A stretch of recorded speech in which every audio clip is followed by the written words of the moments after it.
இன்றைக்கி நம்ம வீடியோவில் தக்காளி தோசை எப்படி செய்யலான்னு பார்க்கலாம். இது ஒரு 2 மினிட்ஸில் செஞ்சிடலாம். அதுக்காக நான் 3 தக்காளியை இது போல் ரஃப்பாக கட் பண்ணி வச்சுருக்கேன். ஒரு பெரிய துண்டு இஞ்சை இது போல் கட் பண்ணி வச்சுருக்கேன்.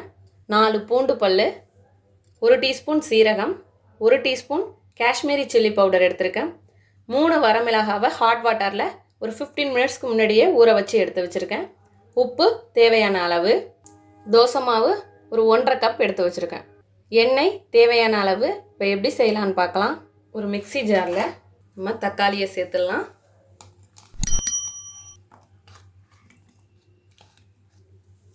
அதோட ஊற வச்ச வரமிளகாய், இஞ்சி,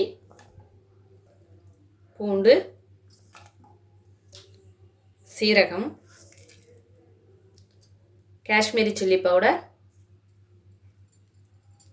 இந்த சட்னியை அரைக்கிறதுக்காக கொஞ்சமாக உப்பு. ஆல்ரெடி தோசை மாவில் உப்பு இருக்கும், அதனால் கொஞ்சமாக சேர்த்துக்கிறேன். இப்போ இதெல்லாம் சேர்த்தாச்சு. இப்போ பேஸ்ட்டாக அரைச்சி எடுத்துகிட்டு வந்துடலாம். இது போல் அரைச்சி எடுத்துகிட்டு வந்தாச்சு. இதை தோசை மாவில் கலந்துக்கலாம். இப்போ எடுத்து வச்சுருக்க தோசை மாவில் இந்த தக்காளி பேஸ்ட்டை கலந்துக்கிறேன்.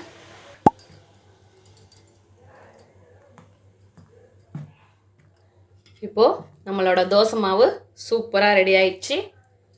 இப்போ தோசை ஊற்ற ரெடி பண்ணிடலாம். தோசைக்கல் வச்சுட்டேன், நல்லா ஹீட்டாக இருக்குது.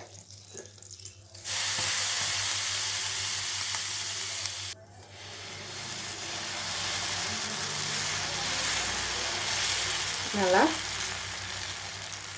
நைஸாக மெலிசாக ஊற்றி எடுத்துட்டேன். இப்போ இதில் ஒரு 2 ஸ்பூன் நல்லெண்ணெய் சேர்க்குறேன்.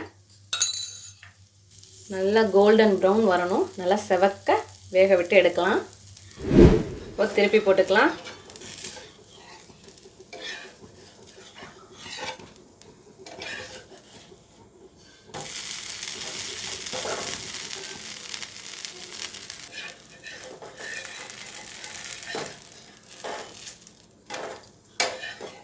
இது தேங்காய் சட்னி வச்சு சாப்பிட்டா சூப்பராக இருக்கும்.